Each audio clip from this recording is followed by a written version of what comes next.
Hi guys, from my last video on HCMC, we were all waiting for HCMC to file the amended complaint. So following on from that, they actually did file an amended complaint on the 6th of August. And in this video, I'm going to discuss exactly what the amended complaint was and basically discuss the way forward for HCMC, what this means for HCMC. So if you're new to this channel and you like to support or you just like the content that I put out, make sure you guys subscribe and of course hit that notification bell so you don't miss any further uploads, especially if you came across this HCMC video or you're following any stocks or you're thinking about getting involved in any stocks that I cover on this channel, then definitely hit that notification bell. And for all my OG subscribers and day ones, I appreciate you guys for all the support you've given me in the last couple of months. With that being said, let's get this bread. So HCMC, I mean, this whole process, this whole legal process has been a roller coaster ride, especially if you're invested in HCMC. So basically the last complaint that HCMC filed, the judge wasn't happy with it because they feel that HCMC didn't provide enough evidence that the IQS system actually involved combustion. And the judge granted PM's motion to dismiss the case. So basically telling HCMC, you know what,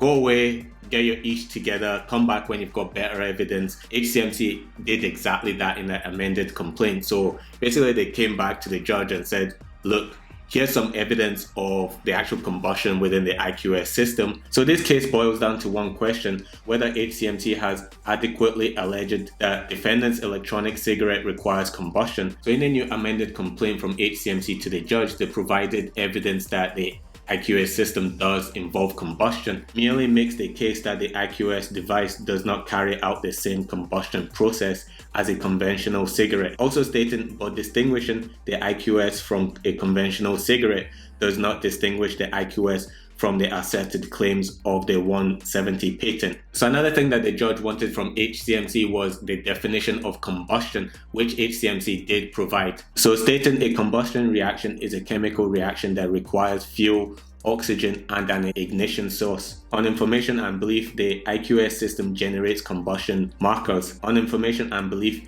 the heating element initiates a combustion reaction in the combustible materials reservoir. The IQS system initiates a combustion reaction in the chamber of the system. HCMC actually provided a lot more information, and if you guys want to know what this information is, you can go ahead and go through the amended complaint, which is part of the memorandum. So as part of this evidence gathering, HCMC brought in a Dr. Michael Dibble, who actually carried out his own research, basically to find whether or not the IQS system does involve combustion.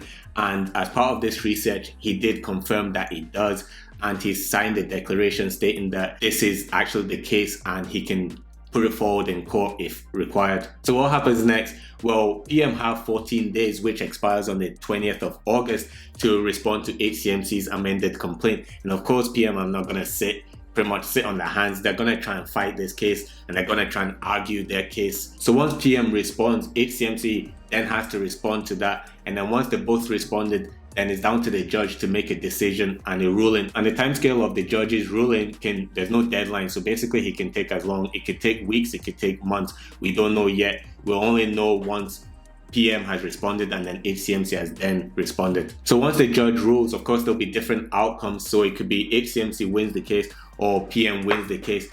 However, I did a video basically in full thorough review of the different outcomes and how this will affect the share price of HCMC. You guys can check this video out here, wherever. I'm gonna link it in the description box below and also link it in the video so you guys can go ahead, check it out. And it's something that, especially if you're invested in HCMC, it's something that you definitely want to check out. So guys, if you want to be kept up to date with what HCMC is up to with this case, and especially when Philip Morris actually respond, if you want to be kept up to date, make sure you guys subscribe and of course hit that notification bell and give this video a like so I know this is the kind of content you guys want to see. And of course, comment your thoughts below. You invested in HCMC, you're thinking about investing in it, and even comment below, let me know your thoughts on this whole court case. Thanks guys, I'll see you in the next video.